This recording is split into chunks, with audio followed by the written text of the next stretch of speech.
ಕರ್ನಾಟಕ ಪ್ರದೇಶ youth Congress ಸಮಿತಿ ಪದಾಧಿಕಾರಿಗಳು ರಾಜ್ಯದಲ್ಲಿ ಕಾನೂನು ಸುವ್ಯವಸ್ಥೆಗೆ ಧಕ್ಕೆ ತರುವ ದುರುದ್ದೇಶದಿಂದ ಪ್ರಧಾನಮಂತ್ರಿಗಳ ಭಾವಚಿತ್ರವನ್ನು ಬಳಸಿಕೊಂಡು ಪ್ರಧಾನಮಂತ್ರಿಗಳು ಹಾಗೂ ಕೇಂದ್ರ ಸರ್ಕಾರದ ವಿರುದ್ಧ ಒಳಸಂಚು ರೂಪಿಸಿ ಸುಳ್ಳು ಸುದ್ದಿಯ ಪೋಸ್ಟರ್ ಹಾಕಿ ರಾಜಕೀಯ ದಂಗೆಗೆ ಪ್ರಚೋದಿಸುತ್ತಿರುವುದನ್ನು ಖಂಡಿಸಿ ಭಾರತೀಯ ಜನತಾ ಪಾರ್ಟಿ ಮಹಿಳಾ ಮೋರ್ಚಾ ವತಿಯಿಂದ ಜಿಲ್ಲಾಧಿಕಾರಿಗಳಿಗೆ ಮನವಿ ಸಲ್ಲಿಸಲಾಯಿತು.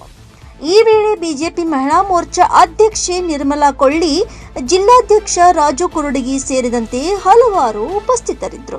ಮಾನ್ಯ ಜನಪ್ರಿಯ ರಾಜ್ಯಪಾಲರು, ಕರ್ನಾಟಕ ಸರ್ಕಾರ, ಬೆಂಗಳೂರು ಗದಗ ಜಿಲ್ಲಾಧಿಕಾರಿಗಳ ಮುಖಾಂತರ ಕರ್ನಾಟಕ ಪ್ರದೇಶ ಯೂತ್ ಕಾಂಗ್ರೆಸ್ ಸಮಿತಿ ಪದಾಧಿಕಾರಿಗಳು ರಾಜ್ಯದಲ್ಲಿ ಕಾನೂನು ಸುವ್ಯವಸ್ಥೆ ಧಕ್ಕೆ ತರುವ ದುರುದ್ದೇಶದಿಂದ ಮಾನ್ಯ ಪ್ರಧಾನಮಂತ್ರಿಗಳು ಭಾವಚಿತ್ರ ಬಳಸಿಕೊಂಡು ಮಾನ್ಯ ಪ್ರಧಾನಮಂತ್ರಿಗಳು ಹಾಗೂ ಕೇಂದ್ರ ಸರ್ಕಾರದ ವಿರುದ್ಧ ಒಳಸಂಚು ರೂಪಿಸಿ ಸುಳ್ಳು ಸುದ್ದಿಯ ಪೋಸ್ಟರ್ ಹಾಕಿ ರಾಜಕೀಯ ದಂಗೆಗೆ ಪ್ರಚೋದಿಸುತ್ತಿರುವುದರ ಬಗ್ಗೆ ದೂರು.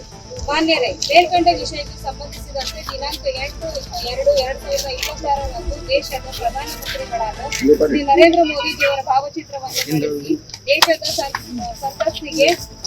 ಸಂಸತ್ತಿಗೆ ಬರಲು ಧೈರ್ಯವಿಲ್ಲದ ಕುಕ್ಕಲ ಪ್ರಧಾನಿ ದೇಶವನ್ನು ಹೇಗೆ ರಕ್ಷಿಸುತ್ತಾರೆ ಎಂಬ ಸುಳ್ಳು ಸುದ್ದಿ ಬರಹದ ಬ್ಯಾನರ್ಗಳನ್ನು ಕಾನೂನು ಬಾಹಿರವಾಗಿ ವಿಧಾನಸೌಧದ ಮುಂದೆ ಹಾಕಿದ್ದು, ಆ ಮೂಲಕ ದೇಶದ ಪ್ರಧಾನಮಂತ್ರಿಗಳು ಹಾಗೂ ಕೇಂದ್ರ ಸರ್ಕಾರದ ವಿರುದ್ಧ ಸಂಚು ರೂಪಿಸಿ ರಾಜ್ಯದಲ್ಲಿ ಕಾನೂನು ಸುವ್ಯವಸ್ಥೆಗೆ ಧಕ್ಕೆ ತಂದು ಮತ್ತು ಕೇಂದ್ರ ಸರ್ಕಾರದ ಮತ್ತು ಪ್ರಧಾನಮಂತ್ರಿಗಳ ವಿರುದ್ಧ ರಾಜಕೀಯ ದಂಗೆ ನಡೆಸಲು ಸಂಚವನ್ನು ಕರ್ನಾಟಕ ಪ್ರದೇಶ ಯೂತ್ ಕಾಂಗ್ರೆಸ್ ಪದಾಧಿಕಾರಿಗಳು ರೂಪಿಸುತ್ತಿದ್ದಾರೆ.